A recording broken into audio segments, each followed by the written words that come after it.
the Bible. That works too, yeah? No, it's too far. It's too far. It's good for the video. So, what is it that I've really gained over the last 6 months? I was encouraged to come to Marina by my local shulchan, with a promise on their end that this place would teach me how to learn Torah, how to love God, and how to be an exemplary Jewish woman. 1 year at Marina was supposed to scrub out 23 years worth of secular influence. Essentially, I came here to be brainwashed. I really, really hope it's working. My first day here was during Basi Legami week, and in the midst of my first morning at Marina, through the explanation of the Kav and the Tzimtzum of creation, as my jaw dropped and my thoughts scrambled inside of my head, I was somehow able to ascertain that maybe I was in over my head. Within 48 hours, I realized that I've never been so confused in my life. And within the first week and my first Gemara, I had run out of class crying. And within the first month, panic attacks, hyperventilation, and the questioning of existential existence were part of my daily routine.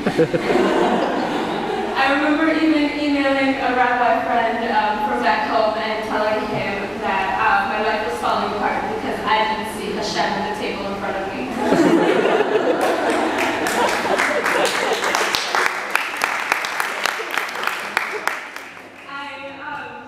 I really thought that I was losing whatever sanity I had come to this place with. But somehow, through all of this, none of this behavior seemed to baffle any of the girls here or any of my teachers. They were totally prepared. Everyone that I melted in front of was somehow capable of putting me back together and reassuring me that life was just fine and that these supernatural, holistic concepts that we were touching on a daily basis were simply regular topics of conversation and that I would get used to it.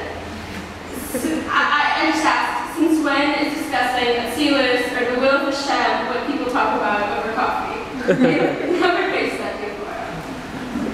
So 6 months ago, in terms of Jewish knowledge, I was definitely not smarter than a 3rd grader. I basically knew very, very little. General questions for me at that point in time were, why does it matter what's bothering Rashi? Where do all these books and commentaries come from? I have a list of like the Mishnah and the Gemara and these things I had never heard of them before. One of my favorite topics of discussion was, who is this Rambam guy and why do we care what his principles of faith are? And what do you mean there's no world but we have free will? This stuff doesn't make sense. I kept asking, don't you people care that you can't understand how you simultaneously matter and are yet nothing but dust? As you can see, my initial list of questions was broad and spanned dozens of topics. I was unfocused, but energetic and determined to understand and learn everything. Very ambitious at the beginning. But somehow, slowly, things started making sense. And as the days and weeks passed, I was learning the basics, the foundations that they really teach children, Jewish children in Cheder. I soaked in every philosophy lesson like a starving child. I learned how to read Hebrew. I asked questions about law, about prayer, about the weekly Parsha, the Tanya, and Jewish history. Eventually, I even started to learn about Hasidic concepts, like the approach to serving God with joy and meditating on His unity. That unlike a cup, there is no multiplicity in God.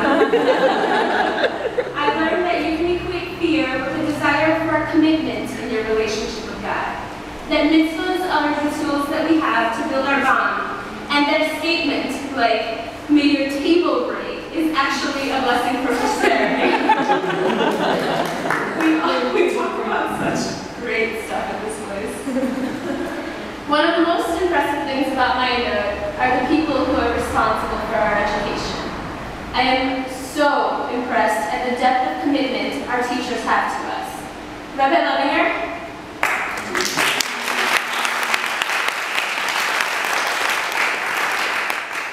I love that you take a concept that bothers me and teach a whole class on it, the following day. As a whole, so many of our teachers have done that to us. But Rabbi, you're the best. You're my first role model. I'm so lucky to be here. Chaya and Rivka Marga, I just want to say that everybody needs a mother, especially when they're away from home. And you two are very, very close substitutes to my own, except you're a little bit more understanding and you have a lot less of a Russian accent. I want to thank all of my amazing teachers, those that are here and those that are not. To put up with my incessant questions and interruptions during class, I want to apologize.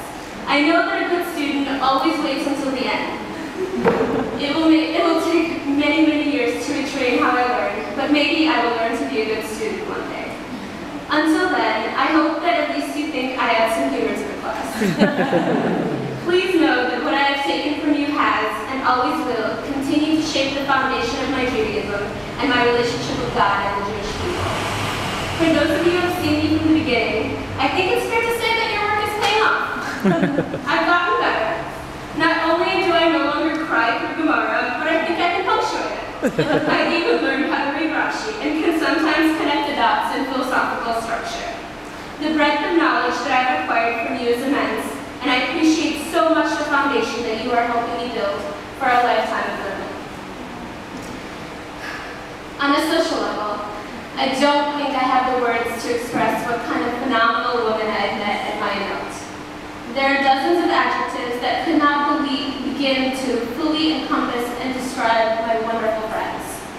I've never really lived away from home in this kind of environment, but I'm pleased to say that I've had the privilege of spending the last 6 months with the most incredible women I've ever met.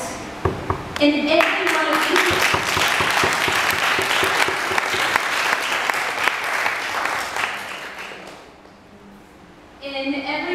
that I have gotten to know, I see maturity, strength, and conviction.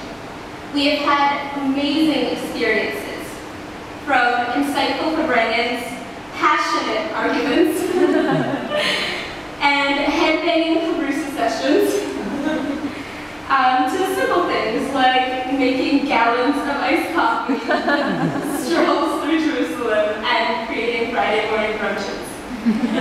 We've been in the kitchen together, in the desert together. We've learned Maimarim and left Egypt together. We've shouted at the sound of Ahasuerus' name and blessed the new months. There have been long nights, happy days, tears of joy and frustration, revelations of God, and the exposition of vulnerability, which only comes from the comfort of being around those you love. My dear friends, to the ones of you who are leaving, I will never forget you or how you have touched my life. I thank you from the most communistic level. And you hear this, I said the word communistic. Wherever you go, with your lamp shining bright, know that I have been affected by your light. Thank you, everyone, for the best semester of education that I have ever had, and for allowing me to build a foundation and a home within the walls of my